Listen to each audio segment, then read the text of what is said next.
want to thank you all for coming, and Donna will tell us all about Bell Heights, and Andy from Rowan Wright will be here in just a few minutes or whatever, but I'm going to go ahead and get started with some of our other things.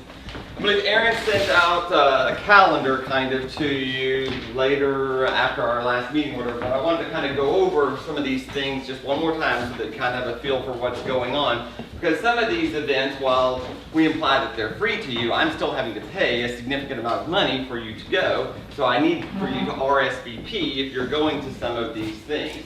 So tonight we have the Heritage Society at my house. It's basically a networking event. The average person's paying $75 a ticket or $200 and something to see the three houses that were in the series. There was the Melcher House, which was kind of this mid-century modern Tudor house that was last month. My house is tonight. The mayor's house is next month. It was a continuation of the series that the Heritage Society did last spring. They took a little break over the summer where we saw a house in a mid-century modern house down in, what's it called, Glenbrook Valley. And we saw Bart Truxillo's house here in the Heights, and we saw something in Cortland Place or whatever, which was fairly amazing. But those tickets are $75. You do not have to pay. I just need to know if you're coming or not so that we can put your name on the list so that it doesn't create confusion. And you can invite anyone that you would like. I'm already underwriting the event or whatever, but we just would like to know if you're coming. So that event is tonight. Tomorrow, as in Wednesday, tomorrow. Tomorrow as in Wednesday. So please just let somebody know. Aaron would probably be the best one to know there. Then we have on Monday, we have an event tied to Houston Modern Luxury, which is a realtor networking event. The August edition of Houston Modern Luxury was the real estate edition. Realtors bought little pages or whatever. They had done a profile on me already. And you can go to this event and network with other realtors. It's in a Kickerillo house, right? We're previewing and talking to the Kickerillo people, much like we're doing today. But the same thing, you need to get on the list. To get on the list, I need to know that you're coming. You can't just go that morning. So if you'll let Aaron or I know about that one also. We won't meet next Tuesday. We'll do our Heights school tour that Cynthia has basically organized or whatever. Heard good PR about that. We need to send out a little more information to make sure that you have to, any of your clients, any of your friends, any other fellow realtors or whatever that want to go can go, but we need to have an idea if there's 12 people going or 30 people going so that we can get organized about it. We're going to meet at our office at 8:45. We're on a tight schedule. We visit with the principals. It's a tour of the schools and kind of this interactive conversation that we're going to have. So there's some new principals in our schools that we're going to meet. We're going to go to that Arabic immersion school also, which should be very interesting there. We have the Heights Bicycle Rally coming up, which we're a corporate sponsor, and I got 10 spots of people that want to ride in the bike rally. There's a children's 5-mile gig, and then there's a 25-mile gig for adults or whatever. You could do either one. It's not a race. It's just a scavenger hunt, history, and you tour the city. And you go all throughout the city on these tours or whatever. I'm happy to pay for as many spots as people want, but it costs me an extra $15 or $20 for you to go. I just need to know in advance how many more than the 10 spots, because we've already used up our 10 spots, right? Mm-hmm. And I'm happy to pay for you and your kids and your friends to go. I just need to know who's going on that also. So that is. But if you want to volunteer to do the water station, yes, you might be able to meet more people. Yes, Kenny and Marianne are sponsoring a water station or whatever, and if you'd like to volunteer for that, they made it a lot of fun last year. Yeah. Rhonda and her friends were on the ride, and we visited with them. It's a good way to meet people. Yeah, it's a casual thing. It starts at 8 in the morning. You can ride really all the way till about 4 in the afternoon, and then there's hot dogs and beer and stuff in the afternoon, all at Marmion Park at 18th and Heights Boulevard. So, and the Midway is the water station. It should be in the museum area. Perfect. We put on there one of my political events, which is a Democratic Party thing. It's not that big a deal, but it does cost me $200 a person if you want to go. Happy to pay, but I just don't want to pay $200 and then you not show up or whatever over there.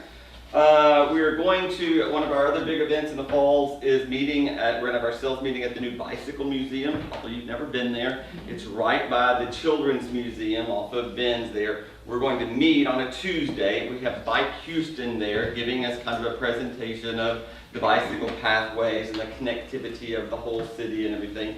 And then we're going to meet the following Wednesday? The next day, Wednesday. The next day, Wednesday, we're having just kind of a wine and cheese social for our clients at the Bike Museum that we're sponsoring from when to when?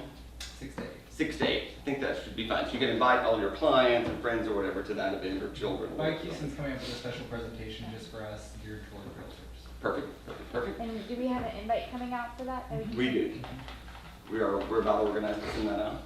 Thursday. Okay, perfect, great. I am chairing the World AIDS Day with Ernie Manous. It's just a charitable event or whatever. It's a luncheon. We're honored. Who's our speaker? Pam Greer. Pam Greer, which I did not know who that was, but she's very famous. She's For what now? She's Foxy Brown. She's a blaxploitation actress. You don't know Blaxploitation. Foxy I did Brown? not. I worked all through the 80s and 90s. I did not go to any of those TVs. Is that what it was? Okay, well, I was born in 65. He So. was in that movie with Samuel L. Jackson, and that was an awesome movie too.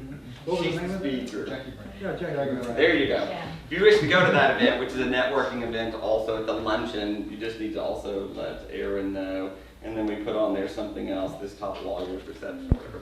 Could be more of these events. I think the gig is to just make sure that you let us know so that we can RSVP and get your name on the list or whatever, or your clients, whatever you want. And you can use that information to promote any way that you want there, of course. Any questions about the calendar? Did I cover everything about that? We didn't go over, so we're going to have training from Charter Title on DocuSign as it forms on the 6th of Yes. October, but that's just on a Tuesday sales meeting. And then Nancy First is going to be going over 2015 stats on the 27th. That's just Yeah, we have a lot of sales trainings meetings coming up in October also. These were just some events. I'm getting emails, there's a 3-hour trek course on legal Mm-hmm. from someone that's very close by. Mm-hmm. Does that count? Sure, for MCE? Yeah. Sure it does. Sure it does. So you have to take 3 hours of legal and 3 hours of ethics? Mhm. Yes. Go to any of those classes that are trek Yes, approved, that counts against those? Yes. for your 15 hours that you. Yeah. Yes, yes, yes, yes. We'll talk some more about sales, but I mean, we've been talking about it. I just want to kind of reiterate what we're talking about here. Part of what we're talking about has to do with this project here. This was the front page of the Houston Business Journal, which was this whole section tied to why someone would want to live in a gated enclave or in a condo. We're not a city that's used to this condominium sort of deal. And while there are a large number of buildings being built, it's a lifestyle switch of our society. It's people moving back into the city who are used to the suburbs, who are used to a big house in Kingwood or Cinco Ranch or Pearland or something, who are choosing smaller homes, more efficient lifestyle, lock and leave, and their ability to go and enjoy their second home or the other part of their life or whatever. So this section of the market is picking up. Now, it's picking up because we didn't have a large number of inventory, so if you only have 5 condos to sell, you can't sell 50, and now if you have 50, you can sell 35, remember? So, I mean, the numbers can go up because of that sort of deal. But I think you're seeing people want this sort of lifestyle today, and there's a large number of people that do. And this whole little section of the Business Journal was about this sort of lifestyle that we're talking about here today or whatever. Yeah, I drove by on Montrose, there's a new development, condo development, and the architect is Philip Johnson. Yes, it's his company. Philip died before they actually designed the Right. thing, but it is a Philip Johnson design building. That was our project. We had that project when, remember, that was the River Cafe or whatever Yeah. that was there. We represented that building in 2003 before the fall of Enron. And then they redesigned that building, and then we had it in 2007 before the fall of the stock market, and so now it's picked up by somebody else. They redesigned the building. But this also section is talking about sales, and it's the rebalancing again of what we've been talking about. So if you glance at the statistics, everything we've been talking about is about true. The number of sales were off fractionally about 0.01%. So I mean, I think they said that they were up. If you calculate the number, it's 3 houses out of 7,400 or something. So fractionally they were up. The prices were up. The pending home sales are down compared to last year, but the inventory is up significantly, and the days on the market are up significantly. And that's basically the snapshot. I think we're going to keep hearing this. The rest of the year, this is going to be the gig of what you're going to be talking about. So when you look at the statistics again, which we didn't have last week, I mean, yes, you're talking about a larger number, 20% more houses for sale today than were for sale last year. The number of sales, while they were up fractionally, the number of listings are up significantly. You're going to see more inventory. It's going to take longer to sell some houses. In reality, we're at about 3.5 months to sell a house today. We used to think that that was normal, okay? We're used to 2013 and 14 where they sell in a day, or if we don't have 5 offers by the first week, now we're panicking for some reason because there's not an offer in the first day or the first week. And I think it's the natural pause of the marketplace. I think it's going to take longer. More people are going to look, and it's hard to get them to act, but they will act at the appropriate time. I mean, it's just going to take a little bit longer. If we go to the very high end, and I mean, this is probably where I would focus on when you're taking a listing of the months of inventory of certain houses. So at the very low end, there's no inventory. Those houses are selling fine. In the midpoints, it's 3 and 4 months of inventory, which means it's going to take 90 to 100 to 120 days to sell a house. But you start looking at the high-end market, over $1 million, there's 10 months of inventory in the city. Okay, 10 months of inventory. Balanced market is generally about 6. When you get specifically into certain areas like Area 9 or Area 16, where we would concentrate the most, the amount of that inventory is even significantly greater than that. So you're going to have to break it back down. The general sales of Area 9, the number of sales were down fractionally from 268 to 249, statistically about the same. The average price was up. The average price per square foot was up. The average number of new listings, though, we added a couple hundred listings. So this year there's 1,218. Okay, that's about 75% more than we had last year. The amount of inventory is going up. So the days on the market, of course, are going to go up, and the average months of inventory are going to go up. Same thing, when you take Montrose, the number of listings is about 40% more than it was the year before, and so the average days on the market are going up, and the average monthly inventory, went from 4 months to 6 months in Montrose.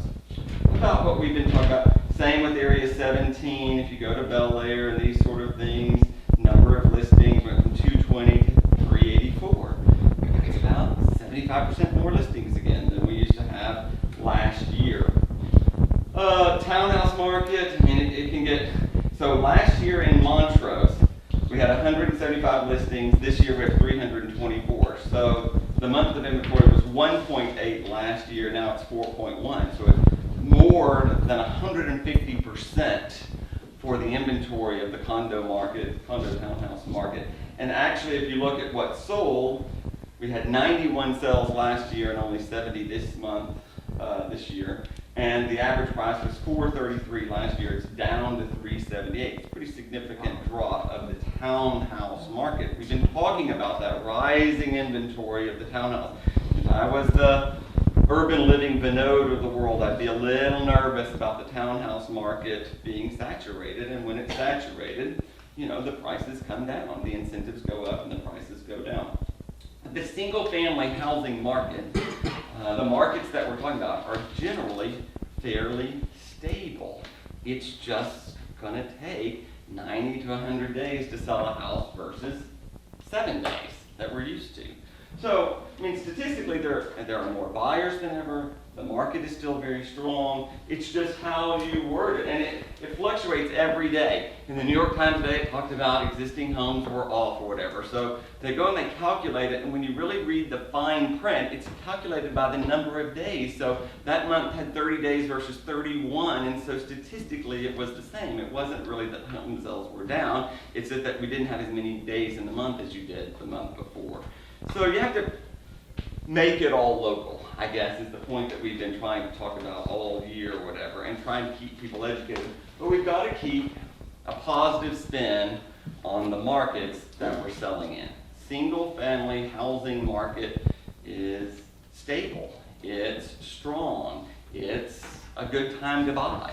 It's a good time to list and sell. I mean, all those markets are probably fine. The condominium market is stronger than it's ever been. The lifestyle is stronger than it's ever been. The pedestrian friendliness, the walkability of these neighborhoods are getting stronger and stronger and stronger. And it's the lifestyle that people are choosing or whatever. So, I mean, they don't say prime time for condos for a reason. I mean, that's what it is. It's a prime time for this type of lifestyle for people to choose these sort of things. So setting these reasonable expectations is probably, again, the main thing that we have to be doing with regards to these marketplaces or whatever. And then if you have specifics, happy to talk about those sort of things. But yes? So if, like I got an email yesterday from someone saying, giving me some things that somebody laid off this many or that many, and they said, we're afraid to buy at the top of the market, but we're not. We're not at the top of the market. I mean, is the stock market never going to go higher than this, or do we all believe, no matter where it is, that it's going to be higher than this at some point in the future? I mean, is this the highest price that ExxonMobil's ever going to be for a stock price? I don't think so. I think they're going to weather a storm, and it's going to continue to rise. There's only so much land, and Houston, Texas is still adding population. They are laying off some people in the energy sector, there's no doubt. There were too many people employed into the energy world that was not making money, or that was not realistically going to make money for the long term. That was short-term deal. They'll be absorbed. It's like the pager world was absorbed into the cellular world, right? Okay, so the same things that happen. Houston is a better place to live. Texas is a better place to do business in. We're still adding population. Chicago and New York, compared to those areas, our place to live is doing better. So we're still adding this population. The medical world is booming. There's still, no matter what we say, there's not near enough people employed in construction. You know how hard it is to find a sheetrocker? You know how hard it is to find someone to do your countertops? It's pretty hard because we don't have enough employment. Those guys that went to work in fracking need to move on back from Eagle Shell and come on back and be a framer again and make $18 an hour here. It's safer for them than it is in fracking. And so I think there's going to be an adjustment of some of that employment, but overall, the city has absorbed those jobs just fine. There's been no indication that they're not going to be able to make it. And I do think we're impacted somewhat by that employment. I have a couple of instances where people who were here from overseas working are now going back overseas. 1435 Tulane I put on the market, they're going back to Germany. 1015 Columbia is going back to London. So yes, they were here employed and now they're going back to their other country. Well, that's okay. I'm all right. We have some of that adjustment into the world. But I don't think we're at the high of a single family market. I think what you're at is a period of balancing where there's going to be a more realistic expectation with regards to pricing.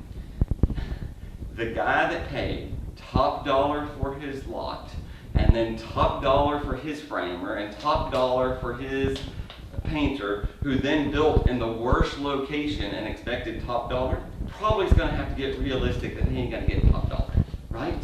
You'd rather live in the 800 block of Harvard than you would on 27th and 610. Just be realistic. You're not going to be able to charge more for 27th Street than you can for the 800 block of Harvard. 800 block of Harvard's going to get more, and 27th Street's going to get less, and that's probably how it's going to be. And so I think some people were unrealistic in their expectation that this is what I see in the builder world. We sell 15 houses for $1.25 million in 2014. I can't sell 45 for $1.8 million now in 2015. I don't have any comps that said there were that many people that were willing to pay $1.8 million. They weren't out there. I can sell one, I can sell two, I can sell three. We have sold, in 2015, we have sold more houses than 1.5 million in this year than we sold the previous decade, okay? Which is really, really, really good. But that doesn't mean if I sold a house for 2.2 million that I can sell 5 for 2.2 million next month, right? That's not a realistic expectation. the expectation has to be that if we had demand for some 2.2 million, there's probably a little more demand for $2.1 million houses, not $2.7 million houses. So this expectation that I can buy a lot and sell a house in the Heights for 1.9 million. Well, there's not that many $1.9 million buyers, and there's probably not that many people willing to pay $1.9 million if it only cost $1.8 million last month. I mean, the clientele also was discovering the Heights and the benefits. Yes, that it creates a demand. Yes, and they're going to want to infill, and it will continue to rise. You know, that's why I don't think we're at the top of the marketplace. But I don't think just because we sold one for 1.8 million doesn't. You run the comps, and everyone says it's worth 1.8 million, and say, well, let's try 1.9. And that's what you did in 2013 and 14. And I get it. I don't think you're going to be able to do that. I think what you should list for is 1.795, 5,000 less than what that said, and hope there's enough demand to shoot the price back up. That would be a smarter plan, I would think, than trying to think, well, if the comps say 1.8 million, let's try 1.85. It's probably not the time to push the market. The time is to probably be right in the sweet spot, and I think we'd probably do better there. So, I mean, and they're also choosing between Westview and the Heights or Piney Point or. Yeah, I mean, we're still Maybe significantly about- undervalued compared to those areas. Our dirt price is still significantly less. I mean, I think that's, I don't think there's that many people trying to decide. I think instead of paying $2.9 million in Memorial, they might come over here and pay $1.45 million. We not be the beneficiary of those sort of things. And they wouldn't have considered this neighborhood maybe 5 years ago, and now they will. Because, I mean, have y'all tried to go to dinner on Sunday night? Have you seen the line out the door at Liberty Kitchen and Cultivari and Southern Goods? I couldn't get in a restaurant on Sunday night. On Thursday night, I had a date. I couldn't get in a damn restaurant, you know. There was, you know where we had to go? We had to go to Montrose to Pax Americana because I could not get in. I would not wait an hour at Southern Goods to get into a restaurant last Thursday. Didn't want to wait 2 hours at Cultivari. I didn't want to wait at Liberty Kitchen, and I didn't want to, the Glass Wall too, it's been here for 5 years. There was an hour waiting list at the Glass Wall on Thursday. I went to Pax Americana, where it was easier to get in Montrose for a restaurant than it was in the Heights. And I think that's just an indication of the neighborhoods are stronger than they used to be. And they'll continue. The walkability of this neighborhood, the ability to walk to Hugs and Donuts and Southern Goods and those sort of things is pretty amazing. And you're getting Hunky Dory and all those little places at Shepherd and 18th and 19th. They're going to be lined out the door when they open over here. Did Liberty Kitchen open that chicken place up on It's not, the soft opening is really this week, the Lee's Chicken and Donuts. Yeah, They'll be lined out the door there. right. What else we got? But yeah, I mean, the top of the market is all relative, you know, and so it's timing about when it is. But I mean, I think all of these areas probably get better. I was always amazed we ever paid $200,000 for a 2-1 bungalow. And I'm amazed we paid $300,000 for the damn things. Now I'm surprised we paid $400,000 for them. I mean, and everyone's always wondered, I never want to buy that bungalow at the top of the market. Well, has not yet been the top of the market because it's continued to rise for the last 15 years. And yes, I think that's a lot, except when I go to Westview and I pay $695,000 for a 2-1 bungalow. Then I think the $400,000 bungalow is a bargain over here. Where are you getting a 2-1 for 400? You can get one. You can get one for 420, 425. But yeah, pretty damn tough. Pretty damn tough today to buy that. Somebody dies. Yeah, that's what it is. Oh, you mean original Where? condition? Yeah, it's pretty tough. Yeah. So that's the state of the markets. Any questions about that? I did forget one little announcement. Kenny's chairing a home tour, and we are looking for some houses for the holiday home tour. If you have sold a house or you know of a house that someone might be willing to put their house on a home tour for the holiday home tour, which is a Friday night from 6 to 9 and a Saturday from 12 to 6 in the Heights, we're looking for a few good houses, people willing to do a holiday home tour. Forgot to mention that. Oh. It's just in the Heights. It's not Woodland Heights. It's just in Houston Heights that we're looking for at the moment. You can let them know they get a nice little plaque and Do I know? they can get a plaque for their house. You know, Yeah. there's incentives to do that. If you have questions, you can ask either one of us. It's a Yes, good way to Jim? get your Yeah, I've house just cleaned been up. noticing, that arched building that's like a 18 to 22-story building on the corner of San Felipe, where that new retail center is. And they've got along, if you drive along, Westheimer, between, 610 and Highland Village, on the left, it's a big picture of these two elegant-looking youngsters. Yeah, near the River Oak, the new River Oak Center. And some of the big people that are already in the Galleria have already transferred over there, and they've got their stores open already. So, is that I'm not sure who the developer is, but On Westheimer, it's on San Felipe. there are two residential towers there that Yeah. Rudolph had represented. What are the names Yeah, of yeah. those buildings, you know? Might be. This is Aaron. Arabella, maybe. Yeah, Arrow. Maybe so. I think those are lifestyle. I think they sold Yeah. fine, for where they are and what they had to No, I offer. mean, they're selling right now. Yes. Yeah, They sold out the first building. We're into the second building. yeah. Questions, comments about that?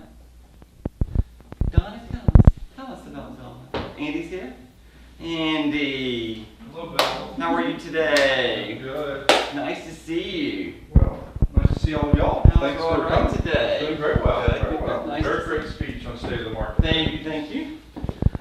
Thanks for coming. I don't have a presentation. You know? I agree with everything Bill said.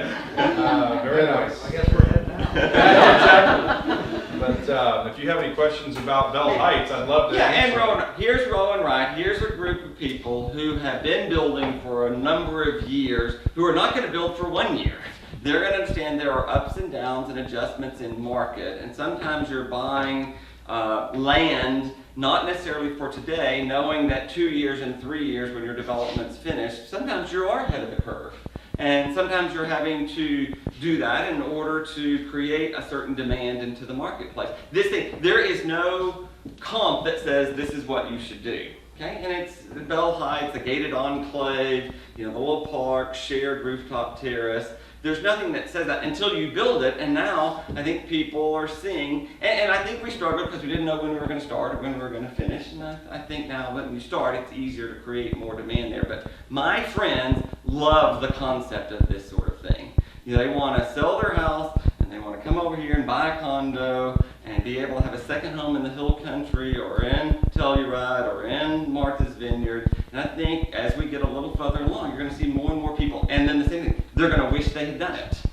And the people that buy in early are going to be able to resell their house, and the people that pay $700 are going to sell for $900. And the guy paying $900 wish he'd have bought it $700.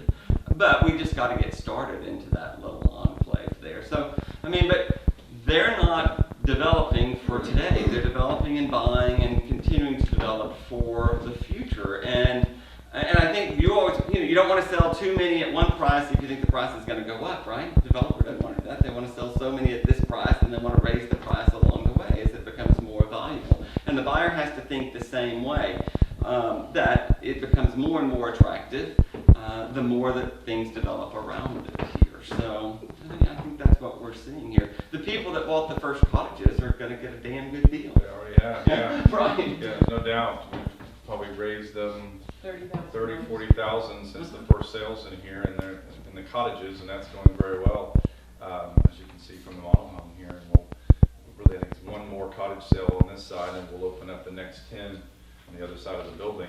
As far as the building is concerned, we're now underway. If you drove in, you saw the exterior walls going up on the building now, and so we've begun the reconstruction of the building. We've got 10 of the 24 units pre-sold. The team's done a great job of that, and so now's the time to pop in and now the construction's going on and really show that to anybody that's looking for a loft. Obviously, a loft, luxury loft in the Heights is a unique bird, but the walkability, as you were talking about, is just off the charts awesome. So great gated community, luxury amenities, luxury finishes. The clients get to go to our design studio over River Oaks to go make all their selections of very high-end materials and fixtures and finishes. And so it's a neat product. Very low maintenance fee, really, $500, right? 35 cents a foot on the loft building, and Yeah, then about $350 on the cottages. To have gated, 2 parks, rooftop terrace, For those in the Water, What trash, amenities do you shade. have in the loft? Like, is there a concierge or just, are you, or what? There will be a porter that will be here at the building 3 days a week, picking up trash, obviously, and getting those into the truck. You're also going to have, there's a little concierge desk at the front. It's not planned to be staffed, although once fully occupied, they may choose to do that. That'll be the resident's decision. Rooftop terrace, that porter will come 3 days a week and make sure the furniture's in place, make sure the outdoor kitchen is all in clean condition, the plunge pool that's on the roof, that the chemicals are taken care of. So it's initially set up with a kind of 3 day a week, really more of a porter, is the way I would look at it, rather than a guard or a greeter at the front door. Frankly, it wouldn't surprise me if the group of owners chooses to add that at certain hours during the day. We just completed our Winfield Gate development over off San Philippi, and the owners have already added a guard for, I think it's 14 hours a day over there. And again, it's more of a concierge, it's not carrying the weapon. Yeah, I had a client, had talked to Donna about it earlier, and he was just, he gets the maintenance fee, the HOA, whatever. But he goes, is it reduced until the fourth, the rooftop stuff is done and then it goes up, or he just pays the whole bit from the day he closes? Yeah, the rooftop terrace is likely to be finished at the same time as the first units are finished, so I don't think there's going to be a significant delay. It's possible there might be a few months of delay before that terrace is fully operational, but it's not any significant amount of time. But private trash and all those things would be from day one. Obviously, building up the sinking fund in order for condominium maintenance is part of where those dollars go every month. So, so it's the full 35 cents a foot from the day you close. That's right. Okay. But I don't think there's going to be any. We're landscaping the park that's down here this month, so long before anybody moves in, there's quite a few amenities already in place. Mm-hmm. Which the ETA will finishing, do you think? Probably end of next year, in the 16th is what we're looking at. So. Do you guys have like a list of the floor plans and the pricing for the different units and all that? Yes. Ginger here, highly qualified. Ginger, it's awesome. Ginger can give you a brochure. It's got all the floor plans, price list, spec Oh, yeah, this is sheet, to be site map. passed out, or are these?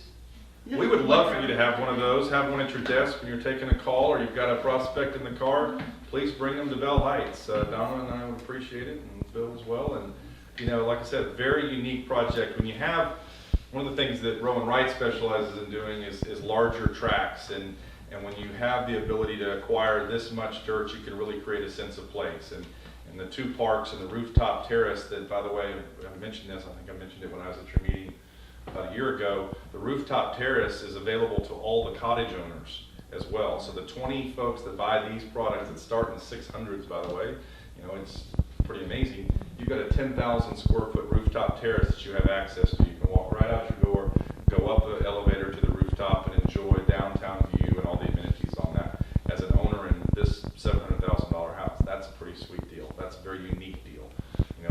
The townhomes that frankly built next door don't have anything close to that, let alone any green space within the gates. So it's a unique opportunity. Show it. But they're People- also 400,000, aren't they? What's that? Those? Oh. I don't know what they sold for. Fair question. I don't know. Yeah. Finishes are going to be extremely different. Doesn't have a sense of place. White apples out. Yeah.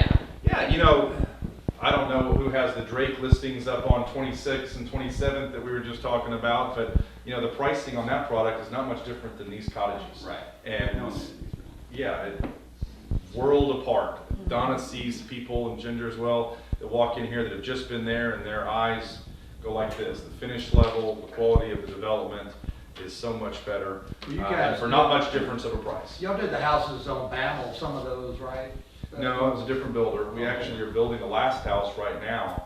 Well, my point, Didn't these build guys that. do a great job on build outs. I mean, y'all's finishes and your, This is beautiful. yeah, y'all do a great job. So I've been through quite a few of your houses. Well, thank you. Just a quick little plug if I can. Obviously, I'd like for you to all come here and sell houses at Bell Heights.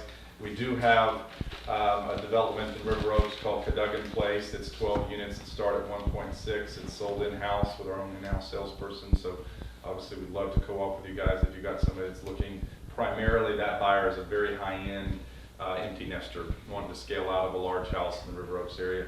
And then on October 1st, we're starting our development called Crane Square on Bel Air Boulevard. We bought a 5.5 acre Shell oil campus there last year, and we're starting that October 1st. And so, in fact, if you ever went to the sales trailer that was here, it's now there.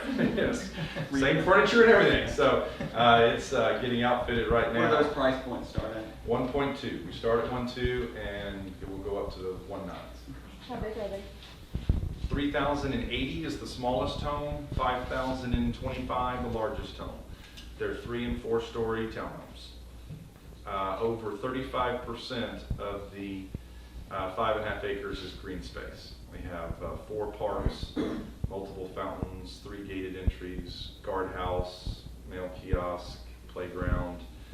You're walking to Whole Foods, to the schools, the library, to Tiny Boxwoods, to Southside Place Fire Truck Park. It's within the city of Southside Place, so a very unique situation there, in that you're a resident of a little small bedroom community that's surrounded by the city of Houston. So, Do they have elevators? they do. So we're able to tour this unit, first, second, third floor, and then if you're interested, we could go to the loft and just take a little look at, I mean, just the ceiling height, the average ceiling height 12 is, and a half feet, that's the minimum, right? yes, I mean, some go to 14 and 15. 15. So in your office, do you guys have like concept ideas for the way that the interiors will look? Are they gonna be Yes. lofty brick walls, that type of Yes, thing? we have renderings. Awesome. We do have some color renderings of that are kind of inspirational, but the clients are going to go to the design studio and pick everything. The flooring is either stained concrete standard or hardwood like this or tile. Okay, the cabinets are all the same manufacturer. They're custom cabinetry, and there's literally, I think, 50 different cabinet door styles and finishes that you can choose from standard. Every imaginable solid surface countertop, from natural stone to man-made products, are available. Beautiful lighting, plumbing fixtures from all the top brands, Thermador appliances, stainless steel pro style. You know, we find in a lot of our developments, some of the owners, even in the very traditional River Oaks development that we did, some of the owners will go very traditional, some will go very transitional, and some will go ultra contemporary on the inside. Our design studio has all of those finishes available for whatever a client might want. Obviously, the building is being designed as sort of a Garden District New Orleans style. A lot of porches and balconies with ironwork on the outside, and that's a big, huge addition to this building, is that all of the homes have outside People porches haven't been and able to balconies. visualize this Yeah. porch space and the Yeah. outdoor space that every unit will have. If you could ever build a porch over there, I think people would. It's coming, that's right. But yeah, you know, and the corner units have 2 Right. that come together. They're incredible outdoor spaces on these units. But how they finish them is really up to them. We have a little 1,700 square foot design studio that has the full gamut of the very highest end of finishes available. That's been a game changer for us, in that we used to send people out to Walker Zanger and to Colors of the Rainbow and all over everywhere, and they would go to 24 different showrooms to try to pick those things that make a house, and it's a lot of work. We've consolidated all of that into one location, and that's really made a big difference. But these porches on the outside of all these units with basically glass walls that open up, and it's going to be an indoor-outdoor living. So it's an addition to the structure that's there? Yes, that's right. correct. It's coming It out? is. Not going in? That's exactly right. It is coming out, not going in. Fair point, yeah. And you're not charged your 35 cents on that outdoor space, you're just charged on the air. That's correct. And that's a rendering of the rooftop terrace. It's an interesting rendering, but we actually found this section here when we bought the building and got up there. This used to house the cooling tower for the building. We obviously removed the cooling tower, but we're going to turn this into a grotto area. We're leaving the structure exactly like it is, with the exposed brick, and then grow some ivy on it, put some lighting in there. But that's sort of an enclosed area. It's outdoor, but kind of a grotto area you can hang out. There's a summer kitchen area here. There's a fire pit area here. There's a little seating nook back in this corner where you could go sit and read a book. There is a water feature, a plunge pool, and then this little dude over here is on a putting green, a place where you could have a yoga class. It's a large putting green. So putting or just a place to hang out and do exercise, yoga, that kind of thing. So it's a big space, 10,000 square feet of area up there. It's accessible via stairs as well as an elevator for both the cottage owners and the 24 loft owners. Do you think you can really grow trees up there? Oh yeah, we have hundreds of thousands of dollars worth of planters, irrigation. I will say when this rendering came out, I thought some of these trees looked a little big. But they are going to be huge planters that will have trees growing. Have you ever been to the Restoration Hardware, go top patio, you can see huge trees and huge planters. It's going to be similar to that. Your plunge pool is, All enclosed, it's a craned up there. It's a big, fiberglass self-enclosed, not a gun-eyed, jets. Right. It's got water in it. It's got water in it. Yeah, you can get in it and submerge yourself. And 3.5, 4 feet deep? it's probably in that 3 foot, I would guess. I can't say for sure, but it's probably about right. You're not swimming laps. yeah. You're just getting wet. You're getting wet. So do upstairs on the 3rd floor, do we have it marked out on the floor, kind of where these units are? Donna we have not marked, but we probably could. But right now what they're doing is putting in all the exterior walls in the building, and by the end of the month, that'll be done. That's a huge thing because you can see and walk right up in every unit. You can walk right up and see the amount of glass, where the doors are, where the balconies are located. I think that's going to help some people that have a little bit of a hard time visualizing how this ugly old building is turning into what it's going to turn into. So I do think that will help. Bill, it's a good idea. We might get the guys to go in there and tape or draw or something like that, some of the different floor plans that are still available. Because you can get in there for $700,000. Isn't that ridiculous? Yeah. It's pretty. And how big is that unit? 1,800 square feet plus 150 square feet of patio. About 6 something for your maintenance fee on that. Yeah. Most of them obviously are new construction.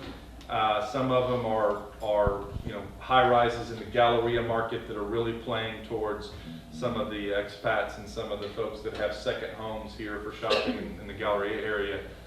What's unique about this is a couple things. Number one is it's an adaptive reuse of an older building that I think has a character to it that's going to be very unique compared to all those other new construction buildings. Two, it's in the Heights. And as far as I know, the only real, forget the Fisher one for a moment, but the only real one that's been done here was the one on 1111 Studewood, which, Ugly as hell. oh my God, it looks like a prison. And it's just horrible looking on the outside, and then the inside finishes are just, really, really cheap. This is a high-end luxury product in an incredible location, and as ugly as the building started out, it's gonna be beautiful when it's done, and I think it's something that the buyers can be real proud of. We have a long track record, over 15 years of starting projects and pre-selling, and I will tell you, without fail, they've all appreciated dramatically, even by the time we've finished. I've had many cases where people have bought early on like this in the loft building, and by the time they were done, they flipped it as soon as it was finished for substantial dollars. And that's an opportunity that's out there, because when this is done, so much of the marketplace just can't visualize what this looks like, but it just completely turns when they can see it. Go up on that rooftop terrace and feel it. So a couple more visionaries that come in now can do real well in terms of an investment side of it as well. And these are 750, 730 to 719. 719, so we're down to. Yeah. We have a couple at 719, right? And go up to our largest units in the 850 range. So. From the square footage on these. 2240 square feet on this house. Okay. And there's one that's slightly larger than this, just under 2,400 square feet. And then the largest is 2,750 that we're building right now, and it is elevator capable. And what's the requirement to reserve if you wanted to get into one of these? Into the building? We collect 5% basically is what the earnest money is. Okay. And we're not doing reservations per se because we're already under construction now. So it's 5% non-refundable earnest money that's applied to your purchase. And then you'll- We did, when we Close. first started, Obviously. we did do some reservations, but then once we, I guess it's been a couple months ago, we went back to all of those people. Yeah, we didn't even and they have all prices and- in the and beginning, Made the so. rest of the deposit to 5% and then went with it, so. About 35 grand On the least expensive one, yeah. Yeah. And you're close to 50% sold out? Correct, 10 of the 24, yeah. Like to get a couple more this weekend. Yeah. The women, great. Absolutely. What other things for Rowan Wright? Come on, pepper me with questions. I have a quick question. The ones that have sold, have they tended to be larger units or higher We're all units? over, or actually. We've sold 2 of our 599 units that were real small in the back of the building without the big balcony. A couple of single folks that wanted to get in, saw it as a great investment. We've also sold 2 of our largest units, so it ranges. We've got kind of a full gamut. You know, we've got a sale in there that's, you know, close to 1.4, and we've got the 600, so it ranges. If you do run into, and I know Bill's talked to somebody in the Heights, but if you do run into somebody who's really looking for the ultimate pad in the Heights, we do have a penthouse at $2 million that is ridiculous. It is so awesome. It's on 3 levels. It has its own private rooftop terrace that is 1,900 square 19, feet. I was gonna say 16. The terrace alone that it has on top of this, where that other one went. So above the elevator shaft, there's another terrace that we're creating on the top of this that looks all to, well, it has a 280-degree view, completely private, 1,900 square foot terrace of just his own that a staircase goes up to from his unit.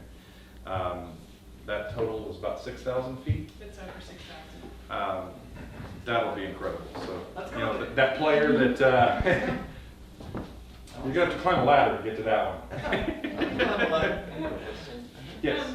And I'm a new realtor, so, when you say sold, do you actually mean pending? Yeah, they put down their non-refundable Okay. 5%. Okay. Yeah, they haven't closed, Okay. but we do have contracts with 5% non-refundable loans. And one more, what is your ETA for that building to be done if you want to End of pre-sell a next unit? year.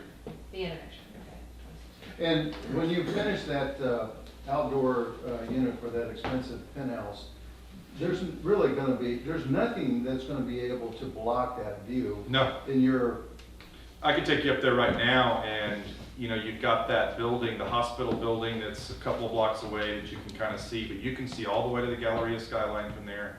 You can see all the way to the downtown skyline from there. You can see for many miles from there. Like you said, there's nothing in you're looking well over all the roof. That's true from here, by the way.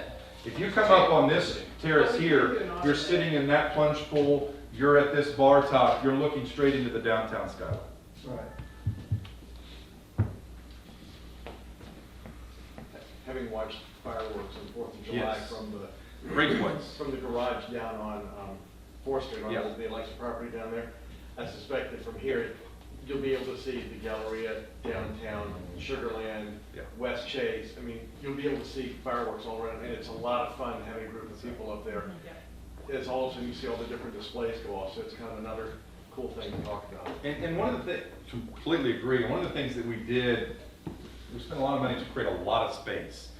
I haven't tried to do a head count, but there is so much area up here that is seating and standing area. You could easily have a couple hundred people up there. So July 4th would be a great time for that. How do you see that working to have parties up there for like, you know? Hire a caterer, you know, have Well, a. Well, I mean, scheduling. do you rent it from Oh, your sure, own you just association? contact, no, you wouldn't have to rent it if you're an owner. You reserve Usually it. what, Yeah, I'll okay. tell you, we have a similar situation to this in our Costas development, and what our property management team there does is you just pay the cleaning fee. So you reserve it, if you call and say, hey, I Yeah. want it for this weekend, it's available, it's yours if you're an owner, and then you just pay to clean it. And you don't even bother with it, frankly, because the property manager just has the crew come in and clean it after you're done, and then you pay that bill. Got it. And like, did you say there's outdoor kitchen? There is. Yeah. So All like the- Star goes up there and has a party and leaves a big mess, is that like against the rules? That's what the porter would do. Okay. But, you know, there's gonna be rules. You expect to clean up after Yeah, yeah, yourself, yeah. but you're gonna have a porter come through 3 days a week and sort of pick up things and make sure it's all in working order. But if you did have a party, whether that was a caterer that was Right. utilizing all those appliances in that kitchen area, or just your own, you know, we expect people to pick up after. So the homeowner association could vote to have Star booted out. Absolutely. You bet. Fair enough. Did you guys draft your rules or They, whatever? oh yeah, they're recorded. So you actually have, it's interesting because of the fact that we have single-family homes, 20 of those, and then we have the condos, the multifamily condos. We actually have 2 associations and a master, and they have completely different due structures. So the 20 homes on the ground have a typical, what you've seen, deed restricted set of restrictions that you'd see in a gated community. You know, very similar to what we've done in multiple other cases. And then the building has a condominium association, and it's a separate, has its own separate board. There's 2 boards of residents in both cases.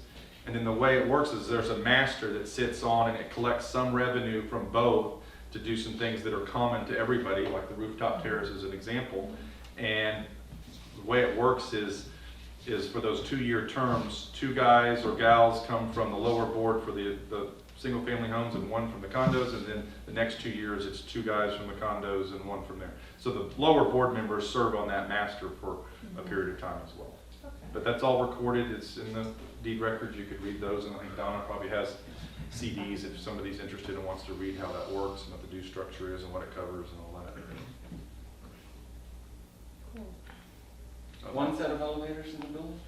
Well, there's actually 3 total elevators. There's 2 main elevators in the lobby that everybody, guests and residents can use. And then there's another new elevator going in this corner tower here that we're replacing with a brand new elevator so that all of these 20 owners here can walk right up, card key access, and get into that shaft. Now, they can't get into the rest of the building. So they're not wandering around the corridors of the building. They can get into that elevator shaft that takes them up to the rooftop or down. They can't get off from that elevator on any floor. But if say you're on the 2nd floor of the building and that elevator's closer, if you want to take that up, you can. Your card will work. That's right. Other questions? Well, thanks for coming. Enjoy this model and please bring folks to us. All right. Excellent. Thank you. Now, I'm going to go to the building. I don't know who else wants to go with me. I'm going to go see.